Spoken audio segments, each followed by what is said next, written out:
Hello friends, cat prepare అవుతున్న students అందరికీ కూడా గుడ్ న్యూస్. ఎల్టీఎక్స్ క్లాసెస్ ఇప్పుడు క్యాట్ ఇన్ఫినిటీ అనే కోర్స్ని ఆఫర్ చేస్తుంది. సో ఈ కోర్స్ మీకు లైఫ్ టైం వ్యాలిడిటీతో వస్తుంది.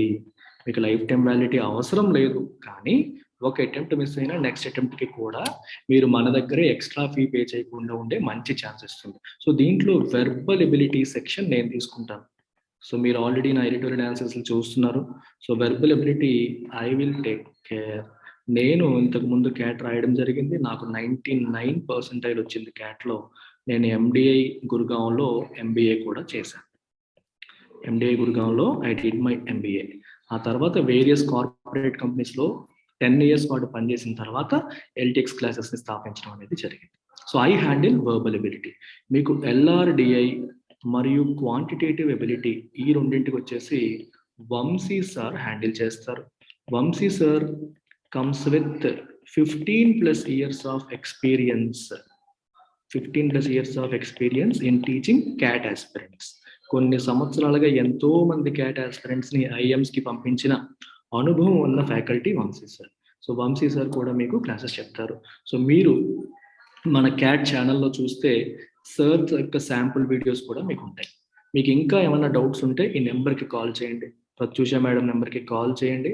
కాల్ చేసి ఏ డౌట్స్ ఉన్నా సరే అడగండి. ఒక్క అడ్వాంటేజ్ ఏంటంటే ఎల్టీఎక్స్ క్లాసెస్ అందించే క్యాట్ ఇన్ఫినిటీలో ఇవి అన్ని ఇన్స్టిట్యూట్లు కూడా ఆఫర్ చేస్తాయి. కాకపోతే ట్రీట్మెంట్ అంటే సబ్జెక్ట్ని హ్యాండిల్ చేసే విధానంలో ఫ్యాకల్టీకి డిఫరెన్స్ అనేది ఉంటుంది. వీటన్నిటితో పాటు there is something else that you will get with LTX. నేను యూపీఎస్సీ స్టూడెంట్స్కి ఎకానమీ టీచ్ చేస్తాను నేను.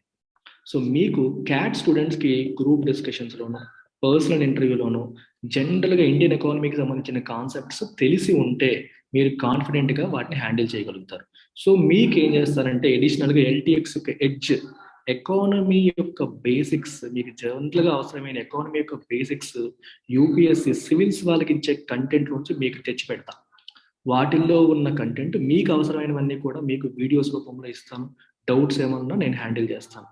ఇప్పుడు ఏమవుతుందంటే మీరు పొద్దున గ్రూప్ డిస్కషన్స్కి వెళ్ళినా, పర్సనల్ ఇంటర్వ్యూస్కి వెళ్ళినా సరే చాలా కాన్ఫిడెంట్గా సబ్జెక్ట్ గురించి మాట్లాడేలాగా చేసే బాధ్యత నేను తీసుకుంటాను. This is all about our CAT infinity course. Fee వచ్చేసి మీకు 15,000 రూపీస్. మీరు మేడంతో మాట్లాడి శాంపుల్స్ చూసి ఎలా చెప్తున్నారు అనేది చూసి మీరు ఇమీడియట్గా జాయిన్ అయిపోవచ్చు. రైట్. సో మెజారిటీ కంటెంట్ మీకు రికార్డెడ్ మోడ్లో ఇస్తాను. డౌట్స్ ఏమన్నా ఉంటే డౌట్ క్లియరింగ్ సెషన్స్ అనేవి కండక్ట్ చేయడం అనేది జరుగుతుంది. రైట్. టేక్ కేర్ అమ్మా. బాయ్.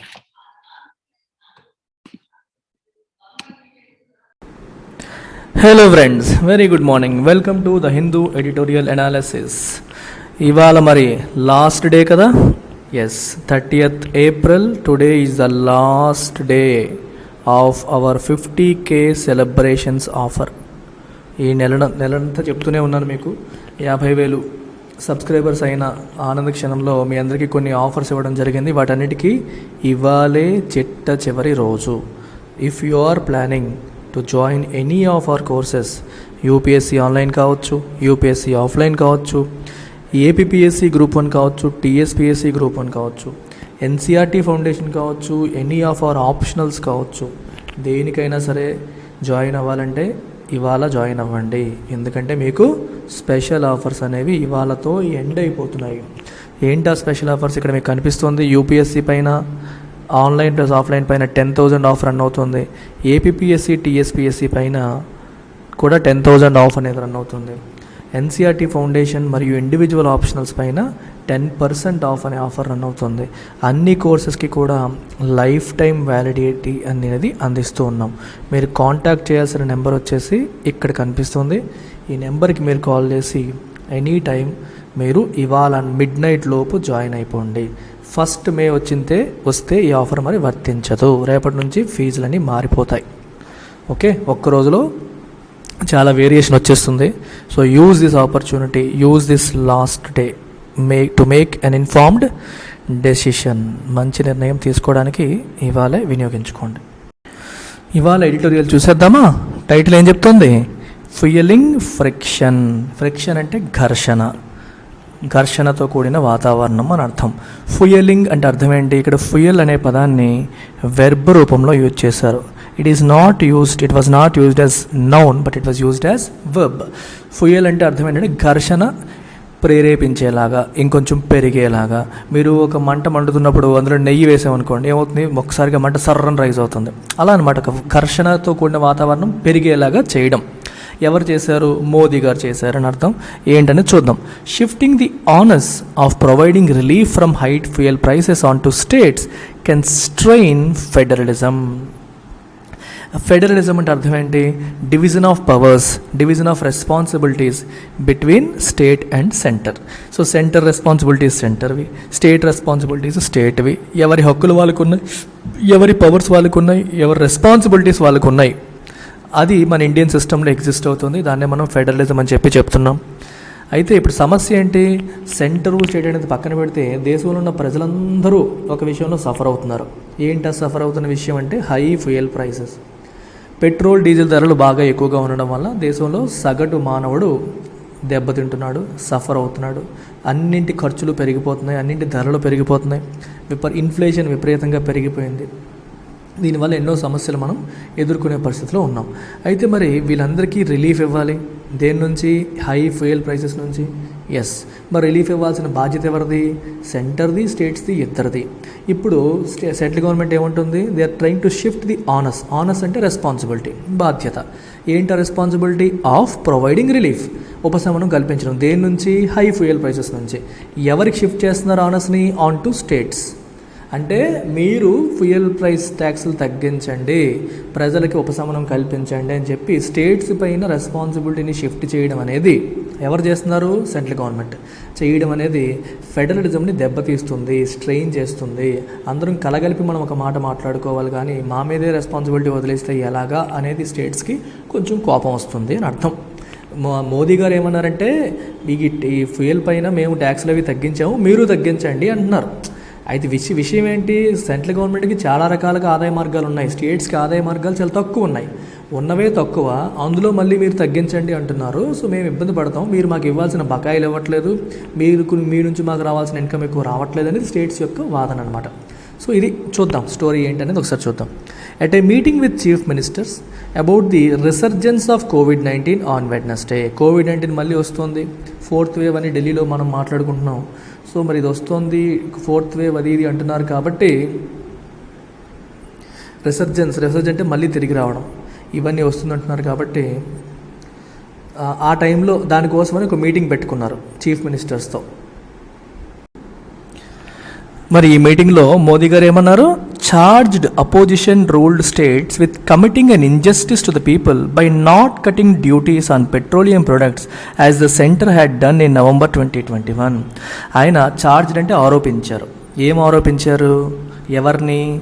ఎవరి గురించి ఆరోపించారంటే అపోజిషన్ రూల్ స్టేట్స్, బీజేపీ కాకుండా వేరే పార్టీలు రూల్ చేస్తున్న స్టేట్స్ ఏవైతే ఉన్నాయో, మీరందరూ పీపుల్కి అన్యాయం చేస్తున్నారు, you are committing injustice to people అని చెప్పి హీఈస్ ఛార్జింగ్ అంటే ఆరోపించడం అనమాట, ఆరోపణలు చేయడం. ఏమని? By not cutting duties on petroleum products. Central government ఏమో నవంబర్లో పెట్రోలియం ప్రొడక్ట్స్ పైన డ్యూటీస్ తగ్గించింది, మీరు మాత్రం బీజేపీ రూల్డ్ స్టేట్స్ కూడా చేశాయి, అపోజిషన్ రూల్డ్ స్టేట్స్ మాత్రం ఆ పని చెయ్యలేదు అని చెప్పి వాళ్ళపైన ఆరోపణలు చేయడం జరిగింది. ఎక్కడ? ఈ చీఫ్ మినిస్టర్స్తో జరిగిన మీటింగ్లో. ఎందుకు జరిగింది మీటింగ్? COVID-19 రిసర్జెన్స్ అవుతుంది, మళ్ళీ తిరిగి వస్తుంది, 4th వేవ్ వస్తుంది అనే విషయంలో సిచ్యువేషన్ ఏంటంటే డిస్కస్ చేయడానికి మీటింగ్ పెట్టుకున్నారు. ఈ మీటింగ్లో ఈయన అపోజిషన్ రూల్డ్ స్టేట్స్ పైన ఆరోపణ చేయడం జరిగింది. Those cuts off ₹5 and ₹10 per liter of petrol and diesel respectively came as fuel prices crossed well past 100 a liter. అప్పుడు పెట్రోల్ ధరలు ₹100 దాటిపోయాయి. ఆ టైంలో ఈ ₹5, ₹10 చొప్పున పెట్రోల్ మీద, డీజిల్ పైన ట్యాక్సులు తగ్గించడం అనేది జరిగింది. Those levels have been breached again after a poll driven lull. ఆ లెవెల్స్ మళ్ళీ ఈ 100 అనే లెవెల్ అప్పుడు ఈ ₹5, ₹10 తగ్గించడం వల్ల మళ్ళీ 100లోకి వచ్చాయి. కానీ తర్వాత ఏమైంది? ఆ లెవెల్ మళ్ళీ క్రాస్ అయిపోయింది. బ్రీచ్ అంటే క్రాస్ అయిపోవడం. బ్రీచ్ అంటే 2 మీనింగ్స్ ఉంటాయి. ఒకటి వైలేట్ చేయడం అని, రూల్స్ని మనం వైలేట్ చేసామనుకోండి బ్రీచింగ్ అంటాం. ఇప్పుడు లెవెల్ క్రాస్ చేసేయడం, దాటిపోవడం. After a poll driven lull. Lull అంటే అర్థం ఏంటి? What is the meaning of lull? Lull అంటే గ్యాప్. మనకి 5 రాష్ట్రాల ఎలక్షన్స్ వచ్చినప్పుడు ట్యాక్సులు పెంచకుండా ఆపేశారు కొన్నాళ్ళు. అంటే నిజంగా ఇంటర్నేషనల్ లెవెల్లో క్రూడ్ ఆయిల్ ధరలు పెరుగుతున్నప్పటికీ పెంచనివ్వకుండా ఆపేశారు. ఎందుకంటే ఆ టైంలో పెట్రోల్ డీజిల్ ధరలు పెరిగితే ఎలక్షన్ రిజల్ట్స్ మీద ఇంపాక్ట్ పడుతుందని చెప్పి ఆపేశారు. అందుకే పోల్ డ్రివెన్ లల్ అన్నారు. ఆ గ్యాప్ అయిపోగానే రిజల్ట్స్ డిక్లేర్ అయిపోయిన తర్వాత, ఎలక్షన్స్ అయిపోయి రిజల్ట్స్ డిక్లేర్ అయిపోయిన తర్వాత మళ్ళీ పెంచడం మొదలు పెట్టేశారు.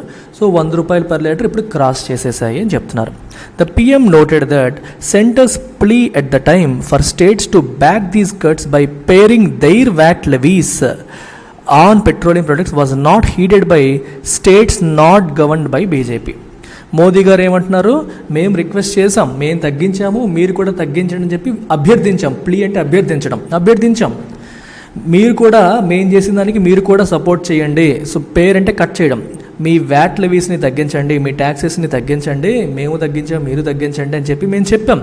కానీ మేము చెప్పిన మాట వాజ్ నాట్ హీడెడ్, అంటే ఎవరు వినలేదు. If you're heeding to someone suggestion, ఆ సజెషన్ విన్నారని అర్థం. మీరు నాట్ హీడింగ్ అంటే వినడం లేదని అర్థం. బీజేపీ రూల్డ్ స్టేట్స్ అన్నీ మా మాట విన్నాయి, మిగిలిన స్టేట్స్ మా మాట వినలేదు అని చెప్పి ఆయన అనడం జరిగింది. But even NDA administrated states are now facing extremely high inflation. సరే, మీ వాళ్ళు విన్నారు, ట్యాక్సులు తగ్గించారు అంటున్నారు, కరెక్టే. కానీ ఎన్డీఏ అడ్మినిస్ట్రేట్ చేస్తున్న స్టేట్స్లో కూడా ఇన్ఫ్లేషన్ ఏమైనా తక్కువ ఉందా? ఎక్కువ ఉంది. ఫ్యూయల్ ప్రైసెస్ తగ్గించమని ఎందుకు అడుగుతున్నారంటే ఇన్ఫ్లేషన్ కంట్రోల్ చేయాలని. ఆబ్జెక్టివ్ అదే కదా, ద్రవ్యోల్బణాన్ని కంట్రోల్ చేయాలి, ధరల్ని కంట్రోల్ చేయాలని ఉద్దేశం. దానికోసమే చేశారు. కానీ ఎన్డీఏ అడ్మినిస్టర్ చేస్తున్న స్టేట్స్లో కూడా ఎక్స్ట్రీమ్లీ హై ఇన్ఫ్లేషన్ ఉంది. ఇన్ఫ్లేషన్ తక్కువ ఉందంటే తక్కువేం లేదు, ఎక్కువే ఉంది. Retail inflation in April was 8.19% in Uttar Pradesh and Assam, 7.4% to 7.6% in Bihar, Jammu, Kashmir and Haryana, far higher than the national retail inflation rate of 6.9% per the month. BJP rule స్టేట్స్లో కూడా national average ఏమో 6.95% ఉంటాయి, మిగిలిన వీటిల్లో ఇంకా ఎక్కువ ఉంది. మీరు ఫ్యూయల్ ప్రైసెస్ తగ్గించారని చెప్తున్నారు కానీ ఓవరాల్గా అక్కడ ధరలు ఎక్కువ ఉన్నట్టే కదా. మరి ఇన్ఫ్లేషన్ డేటా మీరు చూస్తే ఎక్కువ కనిపిస్తుంది. అంటే బీజేపీ రూల్ స్టేట్స్ కూడా ఇన్ఫ్లేషన్ని కంట్రోల్ చేయలేకపోయాయని చెప్పి దీని ఉద్దేశం. ద PM's remarks buttressed అంటే supported by the slogan of cooperative federalism.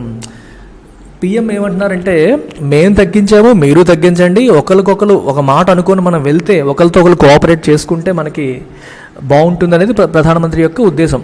So ఆయన రిమార్క్ బట్రెస్డ్ అంటే supported by this remark attracted an instant backlash from West Bengal, Tamil Nadu, Maharashtra, Kerala, Telangana, Jharkhand and Andhra Pradesh. ఇమీడియట్గా ఈ రాష్ట్రాలన్నీ కోపాన్ని వ్యక్తపరిచాయి. అదేంటిది cooperative federalism అని చెప్తారు, బాగానే ఉంది, మీరు తగ్గించేశారని చెప్పి వెంటనే మమ్మల్ని తగ్గించేయమని చెప్తున్నారు, ఇది కూడా బాగానే ఉంది, కానీ మాకు రావాల్సినవి వస్తున్నాయా, మాకు ఇవ్వాల్సినవి మీరు ఇస్తున్నారా, మా ఆదాయ మార్గాలు ఏంటి, ఇలాంటి ఆస్పెక్ట్స్ అన్నీ ఒకసారిగా వచ్చాయన్నమాట. అందుకే the attracted instant backlash. Backlash అంటే మీనింగ్ ఏంటి? Strong negative reaction. అలా అనగానే అంటే వీళ్ళ వైపు తప్పు వేలు చూపించగానే స్ట్రాంగ్ నెగిటివ్ రియాక్షన్ అనేది ఈ రాష్ట్రాలన్నీ చూపించాయి. ఏ రాష్ట్రాలు? West Bengal, Tamil Nadu, Maharashtra, Kerala, Telangana, Jharkhand, Andhra Pradesh. While all states are fretful about resource constraints and pending dues from the centre, some had reduced VAT on fuel products and others have not hiked rates for years. చాలా important sentence. All states are fretful అంటే frustrate అయి ఉన్నాయి, కోపంతో ఉన్నాయి. Okay, ఫ్రస్ట్రేషన్లో, కోపంతో, చిరాగ్గా ఉన్నాయి. ఎందుకని? అబౌట్ రిసోర్స్ కన్స్ట్రైంట్స్ అంటే వాళ్ళకి సరైన ఆధార వనరులు లేకపోవడం, కన్స్ట్రైంట్స్ ఉండడం. రెండోది and pending dues from centre నుంచి రావాల్సిన డ్యూస్ అనేవి పెండింగ్ ఉండడం. సెంటర్ నుంచి రావాల్సిన డ్యూస్ అనేవి పెండింగ్ ఉండడం. రిసోర్సెస్ విషయంలో కన్స్ట్రైంట్స్ ఉన్న వాళ్ళు అన్ని స్టేట్స్ ఎలా ఉన్నాయి? They are fretful, they are not happy, they are angry, they are upset with centre. Some had reduced. ఇవన్నీ ఉన్నప్పటికీ కూడా కొన్ని స్టేట్స్ మాత్రం ఫ్యూయల్ ప్రొడక్ట్స్ పైన వ్యాట్ని తగ్గించాయి, ఇంకొన్ని పెంచకుండా ఉన్నాయి. కొన్ని సంవత్సరాలుగా ధరలు పెంచకుండా అలాగే ఉన్నాయన్నమాట. Despite it's recent assertions that no taxes were levied to counter the pandemic, the center had hiked fuel taxes even amid the 2020 COVID-19 lockdown, with a preference for cess levies that do not have to be shared with states. మీకు అర్థమైందా? ఇప్పుడు pandemic వచ్చింది కదా, దానికి loss అయిపోయాం కాబట్టి కొత్త ట్యాక్స్లు ఏమీ వెయ్యలేదు అని చెప్పి ఎన్నోసార్లు మన సెంట్రల్ గవర్నమెంట్ చెప్తూ వస్తుంది. అసర్షన్ అంటే స్ట్రాంగ్గా చెప్పడం, to say something in a strong manner. ఎన్నిసార్లు చెప్తుంది పాండమిక్ని కౌంటర్ చేయడానికి మేమేమీ కొత్తగా ట్యాక్సులు వేయలేదని చెప్తున్నప్పటికీ centre had hiked fuel taxes 2020 Covid nineteen టైంలో కూడా immediate in the middle of ఆ టైంలో కూడా ఫ్యూయల్ ట్యాక్సెస్ని సెంట్రల్ గవర్నమెంట్ పెంచింది. పెంచకుండా ఊరుకోవాలా, హైక్ అంటే పెంచడం. With a preference for cess levies. మరి పెంచింది, ఎటువంటి ట్యాక్స్లు వేసింది? మీకు ట్యాక్స్లో 2 రకాలు ఉన్నాయి ఇక్కడ, సెస్ ఉన్నాయి, రెగ్యులర్ ట్యాక్స్లు ఉన్నాయి. సెస్కి రెగ్యులర్ ట్యాక్స్కి డిఫరెన్స్ ఏంటి? There is something called divisible pool. ట్యాక్సెస్లో డివిజిబుల్ పూల్ అనేది చాలా ఇంపార్టెంట్ వర్డ్. ఇదేంటంటే ఇప్పుడు యూనియన్ గవర్నమెంట్ ట్యాక్సుల రూపంలో కలెక్ట్ చేసిన అమౌంట్ అంతా కూడా దేనికి వెళ్తుందంటే మొత్తం యూనియన్ గవర్నమెంట్ చేతిలోకి వెళ్ళదు, డివిజిబుల్ పూల్లోకి వెళ్తుంది, which is in control of union government. Divisible పూల్లోకి వెళ్ళిన అమౌంట్లో మనకి ఫినాన్స్ కమిషన్ వాళ్ళు చెప్తారు, డివల్యూషన్ అంటాం, అంటే కొంత పర్సెంట్ మీరు స్టేట్స్తో షేర్ చేయాలి. ఫర్ ఎగ్జాంపుల్ యూనియన్ గవర్నమెంట్కి 100 రూపాయలు వచ్చాయనుకోండి ట్యాక్సుల రూపంలో, ఫినాన్స్ కమిషన్ వాళ్ళు 40% స్టేట్స్తో షేర్ చేయాలని చెప్పారనుకోండి, ఈ 100 రూపాయల్లో 40 రూపాయలు అనేవి స్టేట్స్కి ఇచ్చేయాలి. మీకు అర్థమైందా? ట్యాక్స్ల ద్వారా కలెక్ట్ చేసిన అమౌంట్ అంతా దేనికి వెళ్తుంది? డివిజిబుల్ పూల్లోకి వెళ్తుంది. డివిజిబుల్ పూల్లోకి వెళ్ళిన డబ్బంతా ఓన్లీ యూనియన్ గవర్నమెంటే వాడుకుంటానంటే కుదరదు. దాంట్లో కొంత పోర్షన్ ఎవరికి వెళ్ళాలి? స్టేట్స్కి వెళ్ళాలి. ఎవరు చెప్తారు అది? జనరల్గా సెంట్రల్ గవర్నమెంట్ ఫినాన్స్ కమిషన్ వాళ్ళు రికమెండ్ చేస్తారు. మరి సెస్ కథ ఏంటి? సెస్ కథ వేరు. సెస్ ద్వారా వచ్చిన అమౌంట్ డివిజిబుల్ పూల్లోకి వెళ్ళదు. సెస్ అనేది is collected for a specific purpose. గుర్తుపెట్టుకోండి, స్పెసిఫిక్ పర్పస్ కోసం మాత్రమే కలెక్ట్ అవుతుంది. మీకు ఎగ్జాంపుల్ చూడండి, స్వచ్ఛ భారత్ సెస్ అన్నాను అనుకోండి. ఈ స్వచ్ఛ భారత్ సెస్ ద్వారా వచ్చిన అమౌంట్ అంతా కూడా ఓన్లీ స్వచ్ఛ భారత్ కోసం మాత్రమే ఖర్చు పెట్టాలి, వేరే దేనికి ఖర్చు పెట్టడానికి కుదరదు. అందుకనే ఈ అమౌంట్ డివిజిబుల్ పూల్లోకి వెళ్తుందంటే వెళ్ళదు. సో సెంట్రల్ గవర్నమెంట్ చేతిలోనే ఉంటుంది, only for that particular purpose spend చేయాలి. అలాగే ఎడ్యుకేషన్ సెస్ అని చెప్పి మీరు చూస్తూ ఉంటారు. సో ఎడ్యుకేషన్ కోసం మాత్రమే ఖర్చు పెట్టాలి, వేరే పర్పస్ కోసం ఖర్చు పెట్టడానికి కుదరదు. So cess is for specific purpose. ట్యాక్స్ల ద్వారా వచ్చేది కెన్ బీ ఫర్ ఎనీథింగ్. ఈ మనీని మనం దేనికైనా ఖర్చు పెట్టవచ్చు. గవర్నమెంట్ వెల్ఫేర్ స్కీమ్స్ కోసం పెట్టచ్చు, ఇన్ఫ్రాస్ట్రక్చర్ కోసం పెట్టచ్చు, దేనికైనా ఖర్చు పెట్టచ్చు. కానీ సెస్ ద్వారా వచ్చేది స్పెసిఫిక్ పర్పస్ కోసమే పెట్టాలి. రెండోది, it need not share the money with state గవర్నమెంట్స్తో షేర్ చేయాల్సిన పని లేదు. ట్యాక్స్ల ద్వారా వచ్చేది దేనికైనా ఖర్చు పెట్టచ్చు, కానీ స్టేట్స్తో షేర్ చేయాలి as per the recommendations of finance commission. ఇది గుర్తుపెట్టుకోండి. ఇప్పుడు సెంట్రల్ గవర్నమెంట్ ఏం చెప్తుందంటే, మేము ట్యాక్స్లు ఏమీ పెంచలేదని చెప్తోంది, కానీ వాళ్ళు ఏం చేశారు? సెస్లు ఎక్కువగా వేసుకుంటూ వెళ్ళిపోయారు. దేనిపైన? ఫ్యూయల్ పైన సెస్లు వేసుకుంటూ వెళ్ళిపోయారు. అవి they need not be shared with that do not have to be shared with స్టేట్స్తో షేర్ చేయాల్సిన అవసరం లేదు. అర్థమైందా? స్టేట్స్తో షేర్ చేయాల్సిన అవసరం లేదనమాట. అలాంటివి వేసుకుంటూ వెళ్ళిపోయి డబ్బులంతా వాళ్ళ అకౌంట్లో పడేలా చేసేసుకున్నారు. While the political brouhaha over the PM's pitch unfolds, the signal for common man is clear. Abandon any hope of immediate relief. Okay, ఇక్కడ 2-3 పదాలు వచ్చాయి. PM's pitch అంటే ఆయన అన్న మాటని, అంటే ఆయన ఏదైతే మనకు చెప్తున్నారో అది. హీఈస్ పిచ్చింగ్ ఫర్ అంటే హీఈస్ ఆస్కింగ్ ఫర్. ఏం అడుగుతున్నారు ఆయన? మీరందరూ ట్యాక్సులు తగ్గించండి అని చెప్పి అడుగుతున్నారు. మరి ఆ విషయంలో మరి పొలిటికల్ పార్టీస్ ఏం చేస్తున్నాయి? బ్రూహహా, ఒక స్ట్రాంగ్ ఎమోషన్ని, రియాక్షన్ని చూపిస్తున్నాయి. Brouhaha is nothing but a strong reaction to PM's pitch. Unfold అవ్వడం అంటే గ్రాడ్యువల్లీ డెవలప్, అంటే కొంతమంది ఇమీడియట్గా రెస్పాండ్ అవుతారు, కొంతమంది లేట్గా రెస్పాండ్ అవుతారు, ఒక్కొక్కరు ఒక్కో రకంగా మెల్లమెల్లగా ఆయన మాటకి రెస్పాండ్ అవ్వడం అనేది జరుగుతూ ఉంటుంది. అది అన్ఫోల్డ్ అవుతున్న క్రమంలో the signal for common man is clear. Common మ్యాన్కి మాత్రం సిగ్నల్ క్లియర్గా ఉంది. ఏంటది? Abandon any hope of immediate relief. ఇమీడియట్గా రిలీఫ్ వస్తుందని ఆశలు ఏమన్నా ఉంటే వాటిని వదిలేసుకోండి. అబాండన్ అంటే లీవ్, వదిలేసేయండి.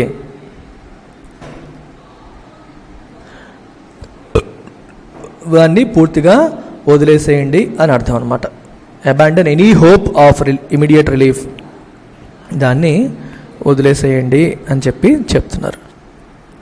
This is akin to striking a cruel blow against middle and lower income classes already besieged by successive setbacks on job, health and income fronts.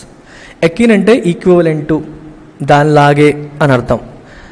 This is akin to striking a cruel blow against middle and lower income classes. Middle class, lower income class పైన ఒక దెబ్బ కొట్టినట్టే. Crucial and cruel అంటే వైలెంట్గా, చాలా క్రూరంగా వాళ్ళని దెబ్బ కొట్టినట్టే. They are already besieged అంటే సరౌండెడ్ బై, అటాక్డ్ బై అని అర్థం.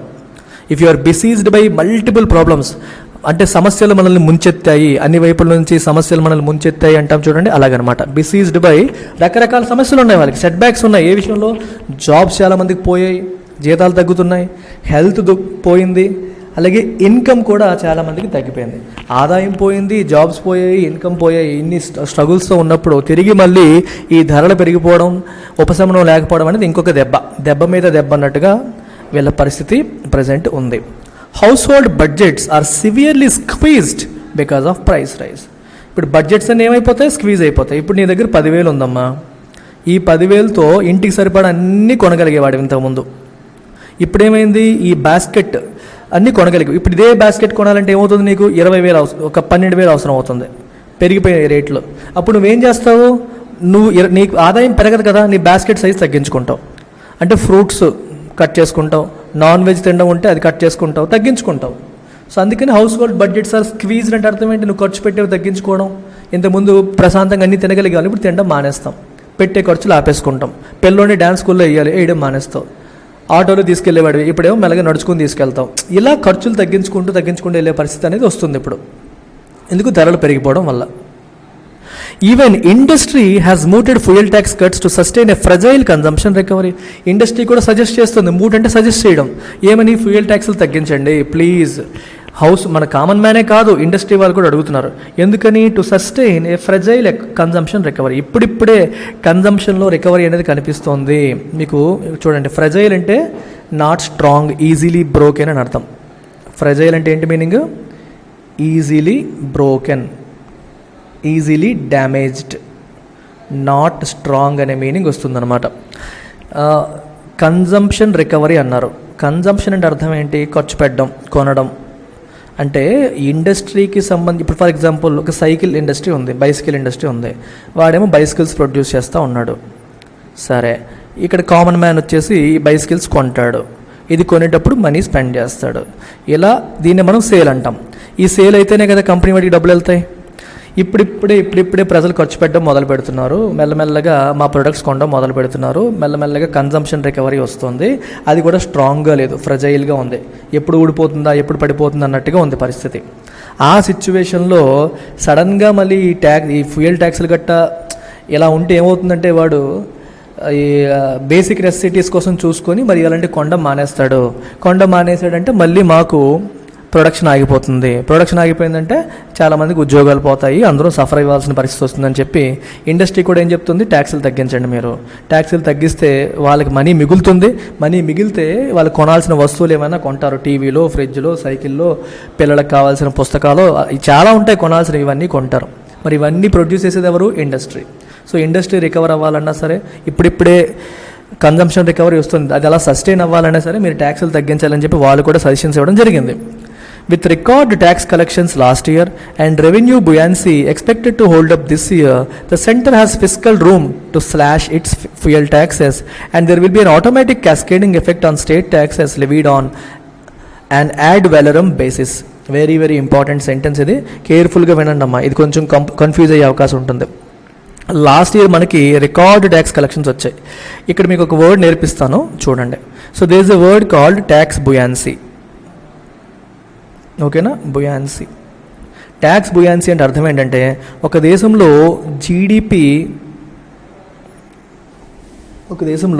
జీడిపి పెరిగింది అనుకోండి, అప్పుడు దానికి తగ్గట్టుగా ట్యాక్స్ కలెక్షన్ కూడా పెరిగింది అనుకోండి, then the tax is set to be buoyant. అంటే దేశం ఎకనామికల్గా గ్రో అవుతున్నప్పుడు దానికి తగ్గట్టుగా ట్యాక్సులు కూడా పెరిగితే, అంటే ట్యాక్స్ కలెక్షన్ పెరిగితే, ట్యాక్స్ పెరగడం అంటే ట్యాక్స్ రేట్ పెరగడం అని కాదు, ట్యాక్స్ కలెక్షన్ పెరిగితే. ఫర్ ఎగ్జాంపుల్ జీడిపి 9% పెరిగింది అనుకుందాం, ట్యాక్స్ కలెక్షన్ 45% పెరిగింది అనుకుందాం, బుయాన్సీ ఎంత అవుతుంది? 45/9 విచ్ ఈజ్ 5. మీకు అర్థమైందా? 9% జీడిపి పెరిగితే దానికి 5 times ట్యాక్స్ కలెక్షన్ పెరిగింది అని. లేదా జీడిపి 5% పెరిగింది అనుకోండి, ట్యాక్స్ కలెక్షన్ 10% పెరిగింది అనుకోండి, అప్పుడు ఏమంటాం? బుయాన్సీ ఎంత? 10/5. అంటే 5% జీడిపి పెరిగితే 10% ట్యాక్స్ కలెక్షన్ పెరిగింది అని. సో 2021 ఏంటి? రికవరీ ఇయర్, అంతేనా? 2020 మనకి కోవిడ్-19 వల్ల దెబ్బతిన్నాం. 2021లో ఎకానమీ రికవర్ అయింది. రికవర్ అయినప్పుడు జీడిపి గ్రోత్ వచ్చింది. మరి జీడిపి గ్రోత్ వచ్చినప్పుడు ట్యాక్స్ కలెక్షన్ కూడా బాగా పెరిగింది. అందుకే రికార్డ్ ట్యాక్స్ కలెక్షన్ అని చెప్పి అన్నారు. సో ట్యాక్స్ వాజ్ బుయాంట్, అంటే జీడిపి రికవరీతో పాటు ట్యాక్స్ కలెక్షన్ కూడా బాగా పెరిగింది. అండ్ దిస్ బుయాన్సీ, ఈ రెవెన్యూ ట్యాక్స్ ద్వారా వచ్చే రెవెన్యూ అనేది పెరిగిందని చెప్పాను. అది is expected to hold up this year, ఈ సంవత్సరం కూడా హోల్డ్ అప్ అవుతుంది, ఈ సంవత్సరం కూడా ఉండబోతుందని చెప్పి ఎక్స్పెక్ట్ చేస్తున్నారు. మీకు అర్థమవుతుందా? ఈ సంవత్సరం కూడా అలాగే రెవెన్యూ నిలబడుతుందని చెప్పి ఎక్స్పెక్ట్ చేస్తున్నారు. సో కాబట్టి centre has fiscal room to slash its fuel. So సెంటర్కి స్పేస్ ఉంది, ఫ్యూయల్ ట్యాక్సెస్ తగ్గించడానికి వాళ్ళకి స్పేస్ ఉంది, రూమ్ ఉంది, అవకాశం ఉంది. And there will be an automatic cascading effect on state taxes levied on an ad valorem basis. దీని అర్థం ఏంటి? సెంటర్ ఒకవేళ ఫ్యూయల్ ట్యాక్సెస్ తగ్గిస్తే, సెంటర్ అనేది ఫ్యూయల్ ట్యాక్సెస్ అనేది తగ్గించింది అనుకోండి, ఫ్యూయల్ ట్యాక్సెస్ తగ్గించింది అనుకోండి. సో ఫ్యూయల్ ట్యాక్సెస్ తగ్గినప్పుడు చాలా వస్తువులు మరియు సేవల యొక్క ధరలు తగ్గుతాయి, ఎందుకంటే ట్రాన్స్పోర్టేషన్ కాస్ట్ తగ్గుతుంది కాబట్టి చాలా వాటి ధరలు తగ్గిపోతూ ఉంటాయి అన్నమాట. ఫర్ ఎగ్జాంపుల్ కార్ల ధరలు తగ్గొచ్చు, బస్సుల ధరలు తగ్గొచ్చు.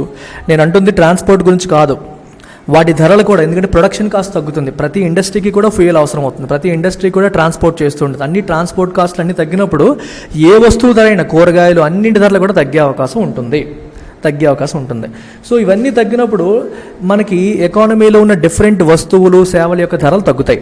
సో ఈ ధరలు తగ్గినప్పుడు స్టేట్ ట్యాక్సెస్ కూడా ఆటోమేటిక్గా తగ్గుతాయి అని చెప్తున్నారు. స్టేట్ ట్యాక్సెస్ ఆటోమేటిక్గా ఎందుకు తగ్గుతాయి? There are some taxes which are based on ad valorem basis. Ad valorem basis అంటే అర్థం ఏంటంటే, దీని మీనింగ్ ఏంటో తెలుసా? లాటిన్ వర్డ్ ఇది, according to value. According to value, a tax which is based on the value. For example property tax. కేర్ఫుల్గా వినండి, ఇక్కడ ప్రాపర్టీ ట్యాక్స్ ఎలా వేస్తారు? ఫస్ట్ నీ ప్రాపర్టీకి వాల్యూ అసెస్ చేస్తారు, మార్కెట్ వాల్యూ ఎంత అని అసెస్ చేస్తారు, అసెస్ చేసి దానిపైన ట్యాక్స్ వేస్తారు. They will charge tax on the value of the property. Value of the property పైన ట్యాక్స్ చార్జ్ చేయడం అనేది జరుగుతుంది. సో ఇలాంటి ట్యాక్స్ని ఏమంటాం మనం? యాడ్ వాలోరమ్ ట్యాక్స్ అంటారు. అంటే ప్రాపర్టీ వాల్యూ 1 lakh అనుకోండి, ట్యాక్స్ ఏమో 10% అనుకోండి, 10,000 అవుతుంది. అదే ప్రాపర్టీ వాల్యూ 2 lakhs అనుకోండి, ట్యాక్స్ 10% అనుకోండి, 20,000 అవుతుంది. సో ట్యాక్స్ అమౌంట్ దేని మీద ఆధారపడింది? వాల్యూ పైన. ఈ వాల్యూ పెరిగితే ట్యాక్స్ పెరిగింది, వాల్యూ తగ్గితే ట్యాక్స్ తగ్గుతుంది. ఈ వాల్యూస్ అనేవి అన్నీ తగ్గుతాయి అని చెప్పి అంటున్నాను. అంటే ప్రాపర్టీ వాల్యూస్ అని కాదు, చాలా వస్తువులు సేవల వాల్యూస్. ఎందుకని? ఫ్యూయల్ ట్యాక్సెస్ తగ్గించడం వల్ల ప్రతి ఒక్క వస్తువు తయారీ కాస్ట్ కూడా తగ్గుతుంది. తయారీ కాస్ట్ ఎప్పుడైతే తగ్గుతుందో ఫైనల్ వాటి వాల్యూ తగ్గుతుంది. వాల్యూ తగ్గినప్పుడు దాని మీద వేసే స్టేట్ ట్యాక్స్ కూడా తగ్గుతుంది. స్టేట్ ట్యాక్స్ తగ్గడం వల్ల స్టేట్ ఆదాయం కూడా తగ్గుతుంది అనేది దీని మీనింగ్. క్యాస్కేడింగ్ ఎఫెక్ట్ అంటే అర్థం అది. అంటే ఒకటి జరిగితే దానివల్ల ఇంకోటి జరిగి దానివల్ల ఇంకోటి జరగడం. సో సెంటర్ ఫ్యూయల్ ట్యాక్సెస్ తగ్గించింది, వస్తువులు సేవల యొక్క ధరలు తగ్గాయి, సో వాటి మీద వేసే స్టేట్ ట్యాక్స్లు కూడా తగ్గాయి అనేది దీని యొక్క మీనింగ్ అనమాట. అంటే స్టేట్స్కి వచ్చే ఇన్కమ్ కూడా ఆటోమేటిక్గా తగ్గిపోతుంది అని దాని అర్థం. వేరేగా స్టేట్స్ని మీరు ఫ్యూయల్ ట్యాక్స్లు తగ్గించమని చెప్పక్కర్లేదు అని అర్థం. యాడ్ వాలోరమ్ బేసిస్ మీద వేసే అన్నిటికీ తగ్గిపోతాయి అని చెప్తున్నారు. అంటే యాడ్ వాలోరమ్ అంటే అకార్డింగ్ టు వాల్యూ అని. Expecting states which are worried about their limited revenue sources once the assured GST compensation stops flowing from this July to take the lead in reining in petroleum taxes is unwieldy, short sighted and unnecessarily confrontational. దీని అర్థం ఏంటి? Expecting స్టేట్స్ని expect చేయడం. ఏ విషయంలో expect చేయడం? ఏమని expect చేయడం? States పరిస్థితి ఏంటి ఇప్పుడు? Which are worried about the limited revenue sources. Already వాళ్ళ రెవెన్యూ సోర్సెస్ సరిగ్గా లేవు అని చెప్పి వర్రీ అవుతున్నాయి states are worried about the limited revenue sources. బాగాలేదని వర్రీ అవుతున్నాయి. ఎందుకని? Once the assured GST compensation stops flowing from this year. ఈ సంవత్సరం జూలై నుంచి GST కాంపెన్సేషన్ సిస్టమ్ రాదు. GST సిస్టమ్ తీసుకొచ్చినప్పుడు ఏం చెప్పారంటే, ఇంతకుముందు స్టేట్స్లో వ్యాట్ సిస్టమ్ ఉండేది, వ్యాట్ సిస్టమ్ తీసేసి GST సిస్టమ్ తీసుకొచ్చారు. మరి వ్యాట్ సిస్టమ్ వేసినప్పుడు స్టేట్లు వాళ్ళకి నచ్చిన ట్యాక్స్లో వాళ్ళు వేసుకునేవాళ్ళు. మీకు కథ మళ్ళీ చెప్పాలి, చెప్తే కానీ అర్థం కాదు. కొత్తగా చాలామంది ఉంటారు కదా, I tell you about this story. ఇప్పుడు చూడండి మీరు, ఇప్పుడు ట్యాక్స్లు అనేవి ఎలా ఉండేవంటే ఒకప్పుడు యూనియన్ గవర్నమెంట్. సో మనకి union list, state list, concurrent list అని 3 ఉండేవి. ఇప్పటికీ ఉన్నాయి. షెడ్యూల్ 7లో వీటి గురించి మెన్షన్ చేస్తారు కాన్స్టిట్యూషన్లో. యూనియన్ లిస్టులో ఉండే వాటిపైన యూనియన్ గవర్నమెంట్, స్టేట్ లిస్టులో ఉండే వాటిపైన స్టేట్ గవర్నమెంట్ ట్యాక్స్లు వేసేవి. సో స్టేట్ గవర్నమెంట్ వేసే ట్యాక్స్లని వ్యాట్ అని చెప్పి ఇలా అనుకునే వాళ్ళం అనమాట. అయితే తర్వాత GST వచ్చినప్పుడు ఏమైందంటే యూనియన్ లిస్టు, స్టేట్ లిస్ట్ అని చూడకుండా అన్నిటికీ ఒకటే కేటగిరీ కింద చేశారు. సో ప్రతి వస్తువు పైన ఒకటే ట్యాక్స్ ఉంటుంది, దాన్ని GST అంటాం. సో జిఎస్టీలో మళ్ళీ సిజిఎస్టీ, ఎస్జిఎస్టీ అని చెప్పి సెపరేట్ చేశారు. జిఎస్టీ ద్వారా వచ్చే దాంట్లో కొంత సెంట్రల్ గవర్నమెంట్కి, కొంత స్టేట్ గవర్నమెంట్కి స్ప్లిట్ చేస్తున్నారు. అంటే ఇది స్టేట్ గవర్నమెంట్ మాత్రమే వేసే ట్యాక్స్, ఇది సెంట్రల్ గవర్నమెంట్ మాత్రమే వేసే ట్యాక్స్ అని మానేసి ప్రతి వస్తువు పైన ఒకటే ట్యాక్స్ వేస్తున్నారు. ఆ ట్యాక్స్ని ముక్కలు చేసి స్టేట్ సెంటర్ సర్దుకుంటున్నాయి. సింపుల్గా చెప్తున్నాను. ఇంక దీంట్లో కాంప్లికేషన్స్ ఉన్నాయి, ఇవన్నీ ఇక్కడ మీకు చెప్పట్లేదు. సో సింపుల్గా అర్థం చేసుకునే ప్రయత్నం చేయండి. డీటెయిల్గా ఇంకోసారి మాట్లాడదాం. ఈ రకంగా స్ప్లిట్ చేస్తారు. ఇప్పుడు ఏమవుతుంది, స్టేట్స్కి వాళ్ళు సొంతంగా ట్యాక్స్ వేసే అధికారం పోయింది. ఇప్పుడు ఈ ట్యాక్స్లు ఎవరు డిసైడ్ చేస్తారు? జిఎస్టీ కౌన్సిల్ డిసైడ్ చేస్తుంది.